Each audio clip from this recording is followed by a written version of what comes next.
गुरुर्ब्रह्मा गुरुर्विष्णु गुरुर्देवो महेश्वरा गुरुः साक्षात् परब्रह्म तस्मै श्री गुरवे नमः। ब्रह्मा गुरुर्विष्णु गुरुर्देवो महेश्वरा गुरुः साक्षात् परब्रह्म तस्मै श्री गुरवे नमः।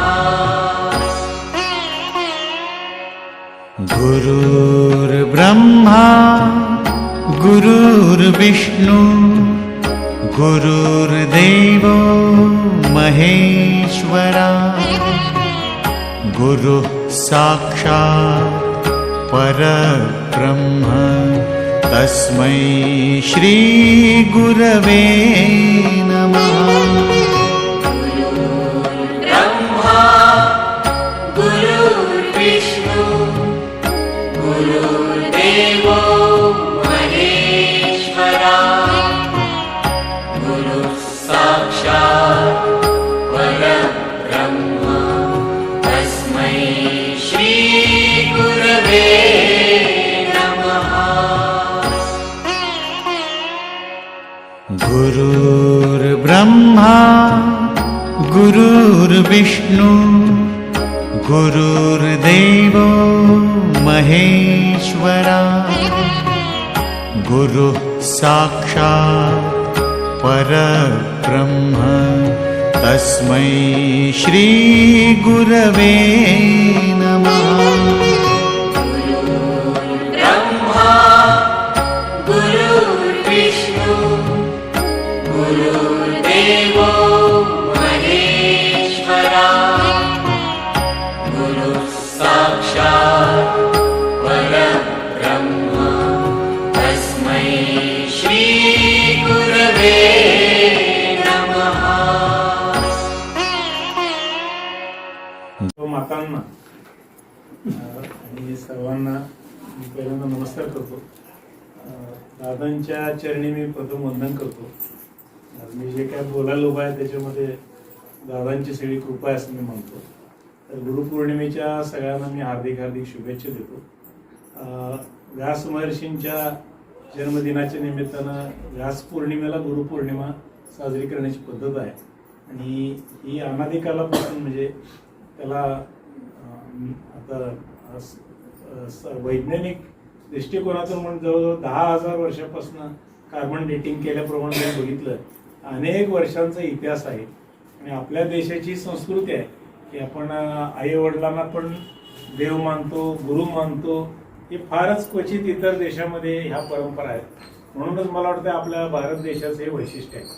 आता सगळे म्हणतील की आम्हाला गुरूंची काय आवश्यकता आहे. तर गुरूंची आवश्यकता याच्यासाठी आहे की प्रत्येकाच्या जीवनामध्ये असे काही प्रसंग येतात की तिथं विज्ञान देखील हात टेकतो. काही वेळेला असे प्रसंग जीवनात घडतात की आनंदाच्या प्रसंगी बऱ्याच वेळेला आपल्याला काही आवश्यकता कोणाची असत नाही. म्हणजे केक वगैरे कापायचा असेल, डॉल्बी लावायचं असेल, दंगा करायचा असेल तर काही कोणाची आवश्यकता नाही. पण असे काही प्रसंग जीवनात घडतात की खरोखर आपल्याला असं वाटतं की आता बाबा आपल्याला एका पाठबळाची गरज आहे, आपल्याला अत्यंत कृपेची गरज आहे. आणि अशा वेळेला आपण जर एका सद्गुरूंच्या वटवृक्षाच्या छायामध्ये असू तर अनासायास तुम्ही त्यातनं बाहेर पडता. कारण आपण माणूस म्हणून जन्माला आल्यामुळं आपल्याला सुख आणि दुःख दोन्ही आहे. त्यामुळं सुखामध्ये आपल्याला काय कोणाची आठवणी येत नाहीत, पण दुःखामध्ये अशा काही घटना घडतात, आरोग्याच्या समस्या असतात. आपण वैद्यकीय क्षेत्रात मी काम करत असून पण तुम्हाला सांगतो की बऱ्याच वेळेला इव्हन अमेरिकेसारख्या प्रगत देशात देखील शेवटी डॉक्टर तिथले देखील सांगतात की आता माझे उपचार संपलेले आहेत, मी माझं करायचं काम संपलेलं आहे, परंतु आता हे सगळं वरच्याच्या हातात आहे. तेव्हा डॉक्टर काय म्हणतात की I treat and he cures. मी औषध द्यायचं काम करतो पण बरं करायचं काम मी करत नाही. तसं असतं तर आयसीयू मध्ये कोणाचा मृत्यू झाला नसता. कारण आयसीयू मध्ये ॲड्रेनलिन आहे, कोरामाइन आहे, ऑक्सिजन आहे, सगळ्या सिस्टीम्स आहेत, नर्सेस आहेत, डॉक्टर्स आहेत, म्हणजे तिथं यमराजाला प्रवेशच नाही एखाद्या अर्थानं. परंतु आयसीयू मध्ये देखील एखाद्याचा प्राण जाऊ शकतो आणि एखाद्याचा प्राण जाण्याची शक्यता असं म्हणत असताना आयसीयू मधून तो बरा होऊन बाहेर येऊ शकतो. हे केवळ हे परमेश्वराची कृपा आहे आणि परमेश्वराकडे जाण्याचा जो मार्ग आहे तो मात्र दाखवायचं काम फक्त गुरु करू शकतात. नाहीतर आम्हाला सांगलीला जायचं असेल आणि कोणी जर विजापूरचा रस्ता दाखवला तर आमचं नक्की जीवन भरकटणार आहे. तेव्हा मी विशेष करून दादांचा आमच्या कुटुंबावर विशेष अनुग्रह आहे आणि हे सगळं केवळ खासनीस कुटुंबियांच्यामुळं खरं सांगतो.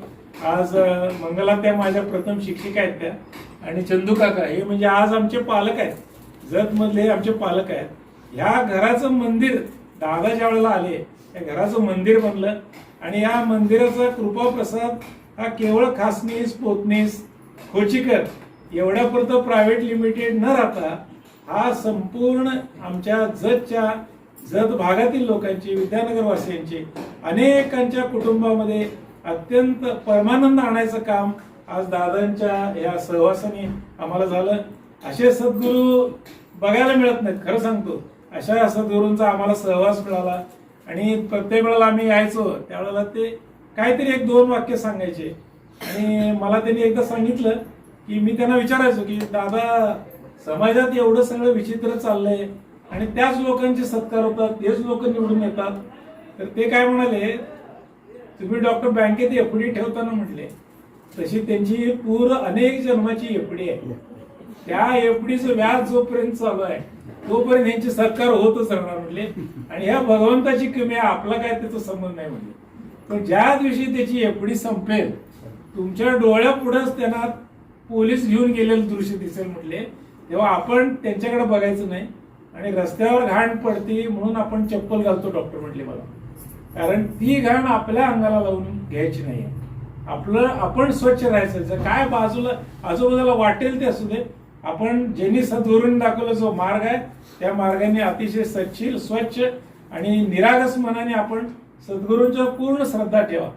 जसं तुम्ही म्हणता ना डॉक्टरांकडे आलं की गुण येतो.